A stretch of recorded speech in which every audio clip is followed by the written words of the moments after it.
Hello, नमस्कार मित्रांनो. आपण या व्हिडिओमध्ये हाताच्या वितीने मोजायला शिकणार आहोत. ठीक आहे. चला, आता तुम्ही सगळ्यात पहिले विचाराल की हाताची वीत म्हणजे काय. तर हाताची वीत म्हणजे आपल्या अंगठ्यापासून करंगळीपर्यंतचे अंतर. ठीक आहे, आपण याला एक वीत असं म्हणतो. तर तुमच्याकडे समजा मोजपट्टी नसेल किंवा तुम्ही एखाद्या ठिकाणी गेला आहात आणि तिथे तुम्हाला कुठली तरी वस्तू विकत घ्यायची आहे आणि तुम्हाला असा विचार करायचा आहे की ह्या वस्तूचं माप किती असेल, तर ते तुम्ही हाताच्या वितीने मोजू शकता. आणि हे एक खूप चांगलं अंतर मोजण्याचं एकक आहे.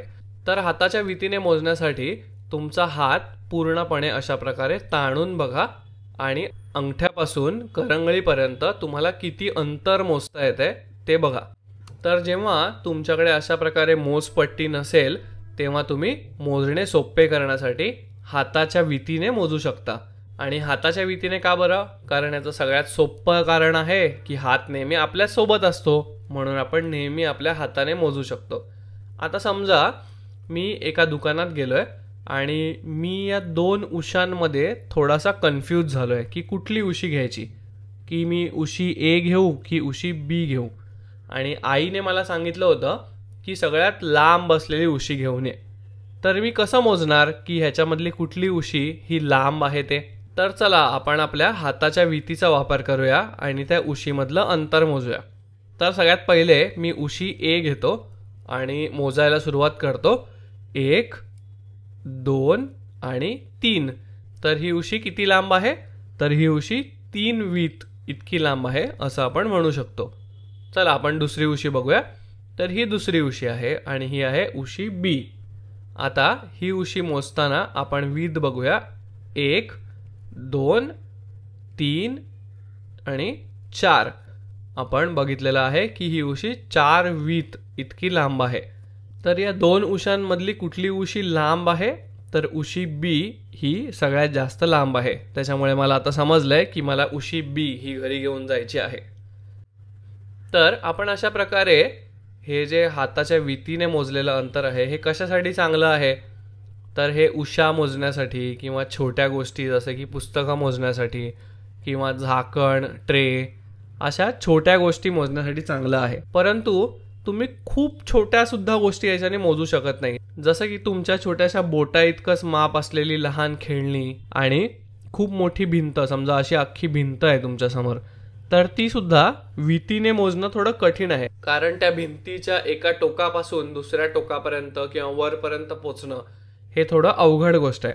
त्याच्यामुळे आपण 4-5 वितीचं अंतर असलेलं किंवा 10 वितीचं अंतर असलेल्या छोट्या ते मध्यम आकाराच्या गोष्टी वितीने मोजू शकतो.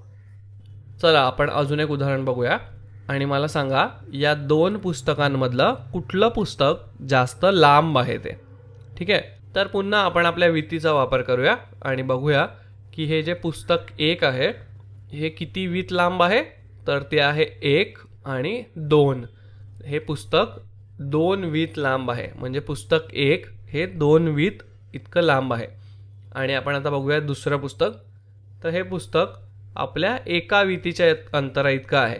म्हणजे पुस्तक 2 हे 1 वीत लांब आहे किंवा त्याच्यापेक्षा थोडंसं मोठं आहे. त्याच्यामुळे या दोन पुस्तकांपैकी कुठलं पुस्तक जास्त लांब आहे? तर 1 हे पुस्तक सगळ्यात जास्त लांब आहे असं आपण बघितलेलं. आता इथे तुम्ही एक गोष्ट लक्षात ठेवणं खूप गरजेचं आहे. ते म्हणजे तुम्ही सगळ्या वस्तूंसाठी एकाच हाताचा उपयोग करणं गरजेचं आहे. जसं की तुम्ही ही उशी मोजत असाल किंवा पुस्तक मोजत असाल तर तुम्ही ती तुमच्याच हाताने मोजणं गरजेचं आहे. जसं की मी उदाहरणादेखील सांगतो की समजा लहान मुलांच्या हाताची वीत ही छोटी असते आणि मोठ्या माणसाच्या हाताची वीत ही मोठी असते. म्हणजे तुम्ही इथे बघा, ही एकच उशी लहान मुलाच्या हाताने मोजली तर ती 10 वीत इतकी लांब आहे असं आपण म्हणू शकतो. पण मोठ्या माणसाच्या हाताने मोजली तर ती 3 वीत लांब आहे. त्यामुळे तुम्ही हे लक्षात ठेवणं गरजेचं आहे की प्रत्येकाच्या हाताची वीत ही वेगवेगळ्या लांबीची असते आणि तुम्ही वस्तू मोजताना त्याचा खूप चांगल्या पद्धतीने उपयोग करू शकता. म्हणजेच आपण इथे काय शिकलो? तर जेव्हा आपल्याकडे मोजण्यासाठी काही नसते तेव्हा आपल्या हाताची वीत मदत करते आणि आपण सगळ्या वस्तूंसाठी एकच हात वापरणं गरजेचं आहे.